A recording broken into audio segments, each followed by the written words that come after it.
O livro de Atos. No primeiro vídeo, assistimos Lucas iniciar o livro mostrando-nos como Jesus ressuscitado foi exaltado como o Rei do mundo. Ele prometeu enviar o Espírito Santo como sua própria presença pessoal para capacitar seus seguidores a sair pelo mundo e testemunharem sobre as boas novas do seu reino até o dia da sua volta. E assim começou o movimento em Jerusalém, quando o Espírito veio e formou seguidores de Jesus no novo templo prometido pelos profetas nas Escrituras. Entretanto, isso gerou conflito com os líderes de Jerusalém e levou à perseguição dos cristãos. Contudo, o Espírito transformou isso em algo bom. Na verdade, tornou-se o meio pelo qual as comunidades de Jesus, originalmente judaicas, foram expulsas de Jerusalém para se tornarem um movimento internacional multiétnico. E a primeira igreja desse movimento diversificado de Jesus existia em Antioquia, a maior cidade daquela região do Império. Então, terminamos a história do primeiro vídeo com Barnabé e Paulo servindo na igreja de Antioquia. E o Espírito conduz a igreja a enviá-los em uma jornada missionária, o que começa uma nova seção do livro. As histórias sobre Paulo e os seus colegas de trabalho viajando para cidades diferentes em todo o Império Romano, anunciando as boas novas que Jesus é rei. A primeira missão é no interior, em um lugar chamado de Ásia Menor, localizada onde hoje é a Turquia, e termina com uma reunião importante dos apóstolos de volta a Jerusalém. A segunda missão é pela Ásia Menor e em seguida pela Grécia Antiga. E por fim, a terceira missão é por todo aquele mesmo território, novamente, e isso conclui a viagem de Paulo de volta a Jerusalém. Ao reencontrar todas essas histórias, Lucas destacou um importante número de temas, repetindo-os. Primeiro, é a missão contínua a Israel. Toda vez que Paulo entra em uma nova cidade, ele sempre vai primeiro a uma sinagoga judaica para compartilhar sobre o Rei Jesus que foi ressuscitado e como ele está formando uma nova família multiétnica de Deus. Agora, mais frequentemente, muitas pessoas reconhecem Jesus como o Messias, mas algumas se opõem a Paulo. Às vezes, eles até mesmo o expulsam da cidade como um rebelde perigoso que se opõe à Torá e à tradição judaica. E essa tensão culmina após a primeira viagem, levando a uma reunião importante em Jerusalém. Paulo descobre que há alguns cristãos judeus em Antioquia, e eles alegam que, a menos que as pessoas não judias se convertam ao judaísmo através da prática da circuncisão, do Shabat e da obediência às leis de alimento kosher, eles não poderão tornar-se parte da família de Jesus. Mas Paulo e Barnabé discordam radicalmente. Então eles levam o debate a uma reunião da liderança em Jerusalém. E nessa reunião, Pedro, Paulo e Tiago, o irmão de Jesus, demonstram a partir das Escrituras e das suas experiências que o plano de Deus sempre inclui as nações como parte da sua nova aliança. Então, eles escrevem uma carta exigindo que não-judeus cristãos parem de participar de sacrifícios do templo pagão. Mas eles não os obrigam a adotar uma identidade étnica judaica ou obedecer às leis da Torá. Essa decisão foi inovadora para a história do movimento de Jesus. Jesus é o Messias judeu, mas ele também é o Rei ressuscitado de todas as nações. Assim, a filiação de alguém ao seu povo não se baseia em identidade étnica ou obediência às leis da Torá. É simplesmente baseada na fé em Jesus e em seguir os seus ensinos. E essa é a realidade multiétnica do movimento de Jesus que nos leva ao próximo tema, o qual Lucas quer que vejamos nas viagens missionárias.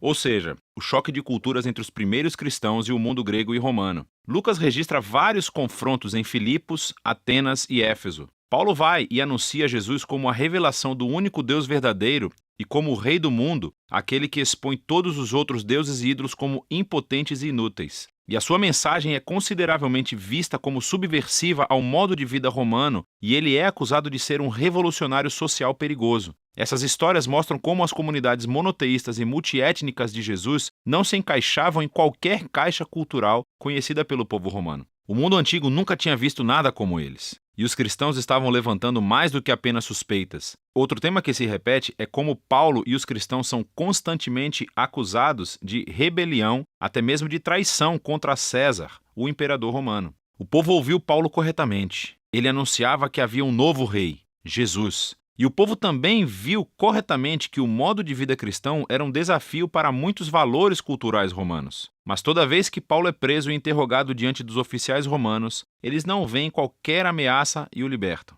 Essas histórias nos mostram o paradoxo que a igreja primitiva apresenta ao mundo. Era um movimento messiânico judaico, mas era etnicamente diverso, cheia de comunidades que tratavam homens e mulheres, ricos e pobres, escravos e livres, todos como iguais. E todos eles eram fiéis somente ao Rei Jesus e a nenhum outro rei ou Deus. E assim, a sua própria existência vira os principais valores da cultura romana de cabeça para baixo. Entretanto, Os cristãos não representavam nenhuma ameaça militar, pois Jesus os ensinou a ser pessoas de paz. Então, o único crime do qual Paulo e os cristãos podem ser acusados é o de não se conformarem com o status quo. A seção final do livro retorna o foco para o testemunho de Paulo que está se espalhando de Jerusalém até Roma. A sua jornada missionária final termina em Jerusalém, onde ele é precedido pela sua reputação controversa. Ele é atacado pelo povo judeu que pensa que ele traiu a Israel, o que atrai a atenção dos soldados romanos que consideram Paulo um terrorista do Egito, dando início a uma rebelião. E então ele é preso. A partir daqui, Paulo é posto em julgamento. Primeiro, diante dos líderes judeus do Sinédrio em Jerusalém. Em seguida, diante de uma série de líderes romanos em Cesareia. Há o governador Félix, que passa Paulo para o próximo governador Festo, que eventualmente traz Paulo diante do rei Agripa. Ele acaba por ficar na prisão durante muitos anos, embora em cada julgamento as acusações feitas contra ele nunca serem convincentes. Porque tudo o que ele está fazendo é anunciar que a sua esperança na ressurreição se cumpriu no rei Jesus. E isso dificilmente é um crime. Mas, nesse ponto, a máquina legal romana não pode simplesmente ignorá-lo e assim, Paulo acaba pedindo recurso para o tribunal mais importante de Roma. Agora, seria fácil pensar que todo esse tempo de prisão estava sendo um contratempo para Paulo, porque a sua vontade era de estar na estrada, iniciando novas comunidades de Jesus. Mas o Espírito orquestra tudo nesse livro. E assim, o aprisionamento deu tempo para que Paulo escrevesse as suas cartas apostólicas mais importantes. Elas tornam-se o caminho pelo qual seu legado missionário continua muito tempo depois da sua morte. Por fim, Paulo foi transferido como prisioneiro para Roma. E depois de uma viagem assustadora pelo Mediterrâneo, onde ele quase morreu, Paulo acaba em prisão domiciliar em Roma, aguardando seu julgamento. E assim, ele tem a possibilidade de organizar em uma bela casa reuniões regulares para judeus e gentios. E as palavras finais do livro são como Paulo anuncia o reino de Deus e ousadamente ensina tudo sobre o Senhor Jesus, o Messias, sem qualquer impedimento, e tudo isso acontecendo em Roma, debaixo do nariz de César. O trabalho unificado dos Atos de Lucas é muito mais do que a introdução à história de Jesus e da igreja primitiva. Ele mostra como o reino de Deus existiu na terra como no céu através da vida, morte e ressurreição de Jesus. Através da vinda do seu Espírito para capacitar a igreja e dar testemunho desde Jerusalém até os confins da terra.